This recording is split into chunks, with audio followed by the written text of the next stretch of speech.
BX1 +. L'édito Fabrice Grosfilet. Ahmed Laouedj est donc le nouveau président de la Fédération bruxelloise du Parti socialiste. Ainsi en ont décidé les militants du PS lors d'un vote organisé sur 2 jours, vendredi et samedi. Seuls les membres en ordre de cotisation étaient évidemment autorisés à voter.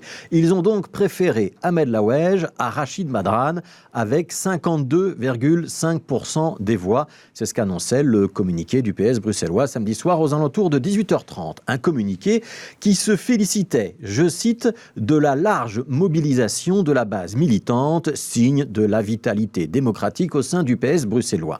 52,5%. La victoire semblait déjà un petit peu étriquée et on a donc cherché des détails dans ce communiqué de presse. Combien de membres avaient voté? Quel était le pourcentage de vote blanc? Et en fonction de ces 2 paramètres, on pouvait se dire qu'on aurait un écart de quelques voix ou quelques dizaines de voix ou de plusieurs centaines, voire d'un millier de voix. Et gagner d'une poignée de voix ou de plusieurs centaines, ce n'est pas exactement la même chose. Mais non, ce communiqué de presse ne nous donnait aucun chiffre. On a donc demandé des informations au service de communication du PS bruxellois, un mail, un SMS, un appel téléphonique.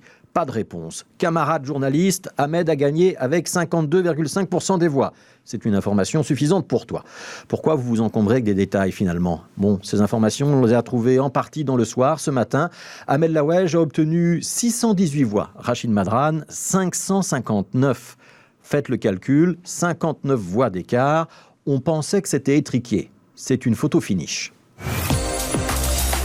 Évidemment, quand on gagne avec un écart faible, c'est un handicap, surtout quand on s'apprête à prendre la relève d'une certaine Laurette Onkelings. Même si une victoire, ça reste une victoire. Ce matin, au Parti socialiste, il y a donc 2 camps. Ceux qui ont gagné de justesse et ceux qui ont perdu de justesse. Même si on affiche une unité de façade, ces 59 petites voix d'écart sont comme un poison auquel il va falloir trouver une antidote. Parce que 59 voix, c'est une paille. Surtout quand on n'est pas toujours sûr de la validité du dépouillement dans toutes les sections locales. Il aurait suffi d'un petit dérapage constaté quelque part pour que ce résultat, déjà ric-rac, puisse être remis en cause.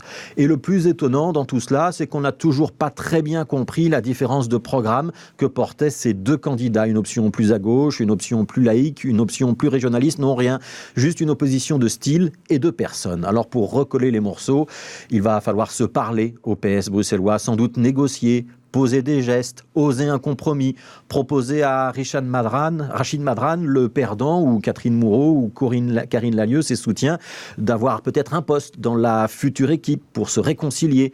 Alors peut-être pas le poste de vice-président, mais secrétaire général ou une autre fonction du genre. Et on terminera par un conseil quand même ce matin au nouveau camarade président Ahmed Laouedj.